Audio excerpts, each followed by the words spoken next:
Hey there, in today's video I'm going to compare the Nike Streakfly with the Nike Alphafly 3 by testing them against each other on the road and on the track. I'm making this video because I have the Nike Streakfly and I have the Nike Alphafly 3. The Nike Alphafly 3 has a maximum stack height of 40 millimeters, or maximum legal stack height, and the Streakfly is Nike's lightweight up to 10k road racing shoe.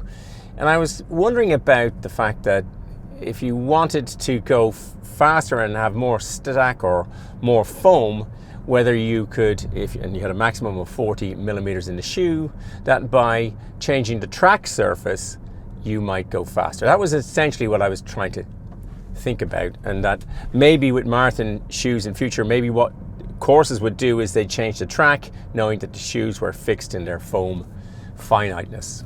So I thought about that, and then I thought, well, why don't I try and see what it's like to run on a track, an existing track in a high stack shoe, and then run on the road, and then compare it with a low stack shoe and see if I can find out anything. That was essentially what I'm trying to find out today. So I'm going to run on a 400 meter straight, which I've just driven up, and then I'm going to take it to the track, and I'm going to try and do some sprints, and I'm going to try and do a steady pace in each of the shoes, 400 meters on the road and on the track. And I'm wearing my 2 Stride foot pods, and then I'm going to go back to the house and I'm going to analyze what we've got. That's what the basic plan is. That's my plan, and all of these plans are flawed in one sense. Turn off the valve, or it's going to beep all day. So all of these plans are flawed in that there's only me testing, there's a limited data set. But I suppose I'm hoping that maybe that by me doing it, maybe other people will do it and we'd get a more comprehensive test. But effectively, I'm trying to see the difference in a lightweight racing shoe versus Nike's high stack, high foam one. And then I'm trying to see how they differ on road and track. It's a beautiful morning here in Dublin as I look towards the Great South Wall and the lighthouse at the end. I've run out to that many times, and then sweep around to the 400 meter stretch by the Shellybanks beach that I run on several times a week. Well, the session is just finished. I've started the car. I'm going to have to clean my glasses because they've perspired all over them, unsurprisingly. But it's an absolutely beautiful morning here in Dublin. It really is lovely. It's windy. Where I am is windy, but I got the road section done. We're about to drive back across the straight. All I'm trying to do is go at a constant speed and then see how the cadence and the stride length and the vertical oscillation change in the different shoes and at the different surfaces. That's what I'm really trying to see if I can find out anything, and maybe by the end of this video I'll have found out nothing and wasted all of your time and mine. But at least, look, it's something I enjoy doing, and I find it's very windy, so it is hard to track an exact pace. But I ran the 400 meters along here. I ran it pretty much 4 minutes per kilometer, 4 minutes 5 seconds. So I'm going to try and get a slice in my stride data at that pace in each shoe on each surface. I wasn't sure what pace I would go at. I went out to try and run it first to get into a good rhythm, and I found 4 minutes 4:05. It's pretty much the spot I am here. I'll get about 100 meters at that in each of the shoes, so hopefully I'll get some reliable data. Now that the road running is done, I'm off to Irishtown Stadium, which is run by Dublin City Council. There's a 400 meters running track. You can pay as you go, so I'm going to do the same tests there.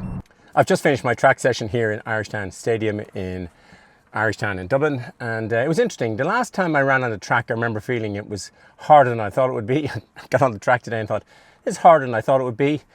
It was obvious immediately when I was in the different shoes how much springier the Alphafly felt, particularly on the track. It felt much more lively both when I was trying to sprint and when I was trying to run at the set pace around the track.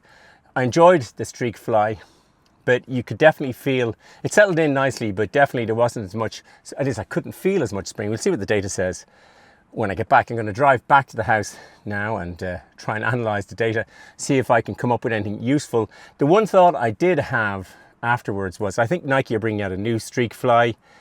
Really what would be good is a super lightweight version of the Vaporfly. The Vaporfly, as light as possible, might really do it.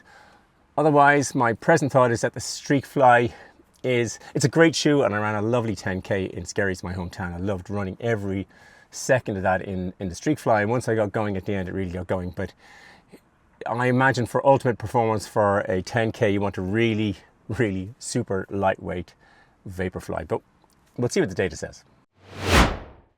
So I'm back home. What did I manage to find out about the Streakfly and the Alphafly 3? Well, I'll show some screenshots and I'll put some data up either side here, and you can pause all of those to your heart's content. But the first thing is there's a really limited data set. It was really easy to segment the run on the road, where I was running at 4 minutes a kilometer, 6 minutes 26 seconds per mile, and you can run in and then get to a set pace, keep at that pace, and then run out, because you've got 400 meters and you can take about 100 meters of data, and it's sort of clean. You can get a clean 4 minutes per kilometer for each. That was pretty easy to do and compare apples with apples. It's much more difficult to do that on the track, where the straight is only 100 meters and then the bends, and you really do want to get the piece within the track. And I found that much more difficult. But yeah, I did manage to find out some stuff that I found meaningful. The road data is the easiest to compare, and it was interesting between the Alphafly 3 and the Streakfly. Nothing too unexpected, and bearing in mind I'm trying to run at exactly the same pace so that I can see the difference in the stride length and the cadence and the vertical oscillation. And in the Alphafly 3, the stride length was 1.3 meters, whereas in the Streakfly it was 1.27 meters, and in the Alphafly the cadence was 191 steps per minute versus 193 in the Streakfly, and there was 6.20 vertical oscillation in the Alphafly versus 5.87 in the Streakfly. They both had the same heart rate, 167 beats per minute. I know some of you care a lot about that, and so I tried to keep that consistent. But essentially, I was getting a larger leap out of the Alphafly 3. That's not unexpected. I was filming them just to take pictures of one shoe on each foot, and as I walked up and down the steps of the stairs, you could really feel the push and the return out of the Alphafly 3. So there was no really great surprises there.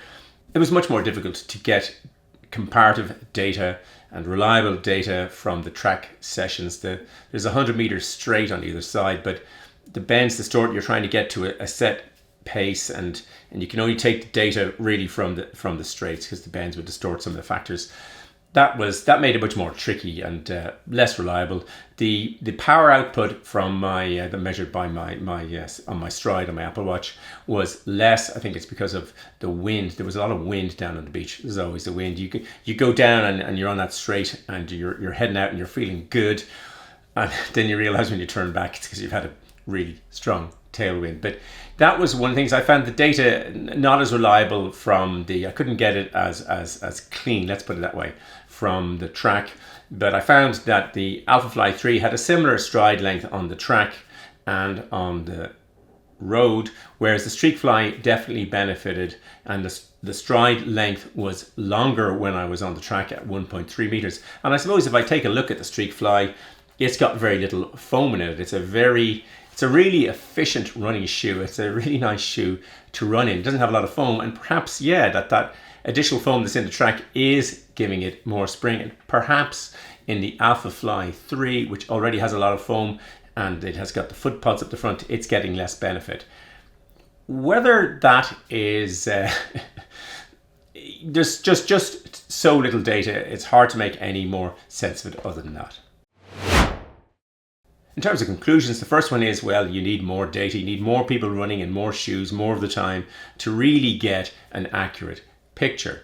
But certainly the Alphafly 3, I can confidently say, had a longer stride length, certainly on the road. When I was picking a shoe to run a 10K recently, I went with the Streakfly and had a great race in the Streakfly. It's a really efficient shoe, not much waste. I really do like it as a running shoe. If I was to pick which was the fastest shoe, I think the Alphafly 3 would be a faster shoe. And it's interesting that Nike, they portray, at least in their marketing, that the Streakfly is their 10K shoe, but it's not their 10K shoe, I think, for ultimate performance. And I do think a really stripped out, lightweight Vaporfly might be the way to go for that. And we'll see what comes out in the next Streakfly version. Interestingly, I did find that the stride length of the Streakfly was influenced on the track more than the Alphafly. It could be that it doesn't have a lot of foam and that just that extra spring, whereas the Alphafly, which already has a lot of foam, it's got the foot pods, maybe not so much. Again, it's very limited data set, don't want to draw too many conclusions, but yeah, they were some of the things I managed to find out on this test. I hope you enjoyed the video and find it useful. If you did, it would be great if you would hit the like button. As always, there'll be lots of stuff in the description below, and I'll happily answer any questions you put into the comments. There'll be a big blue subscribe button popping up there and some related videos there. Thanks for watching. Until the next video, just keep running along.